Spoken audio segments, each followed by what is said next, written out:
Incoming JavaScript. Child abuse.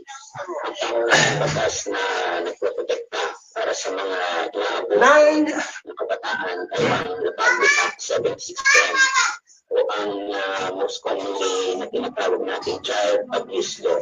Can you briefly tell us ano yung laman ng batas na yun para malaman ng ating mga televiewers? Ang batas po na ito ay nakakita ng mga klase ng child abuse. Klase ng child abuse? Ito, meron pong physical at psychological abuse. Automatically release.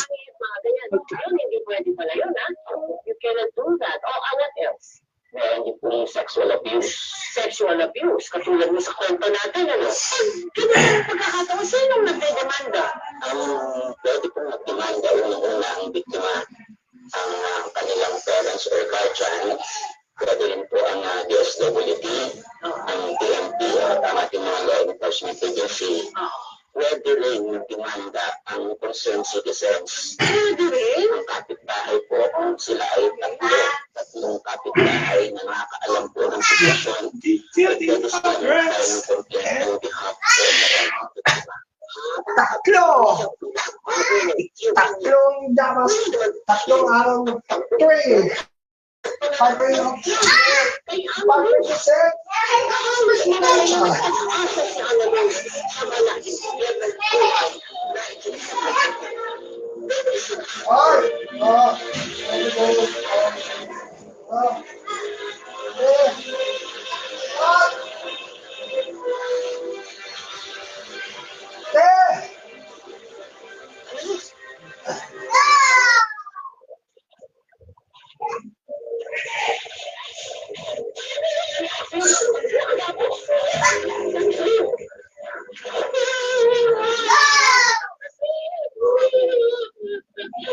Sasampung JavaScript.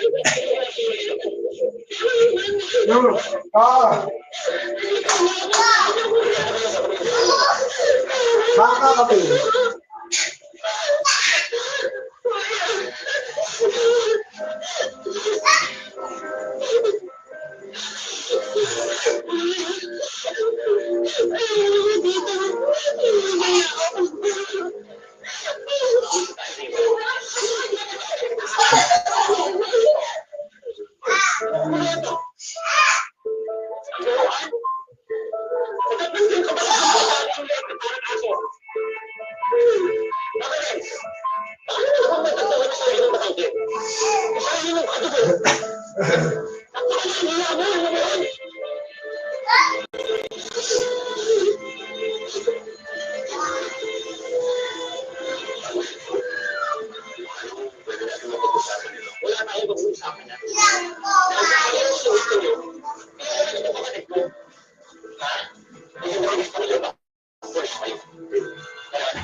Tapos printing ka.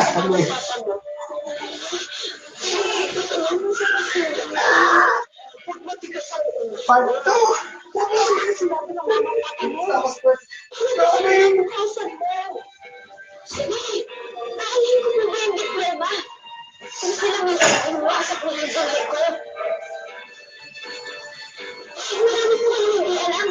Kasi sinungaling ko silang dalawa, mga diwala ko sila. Ano sinabi mo? Ano sinabi mo? Ha? Mga diwala sila!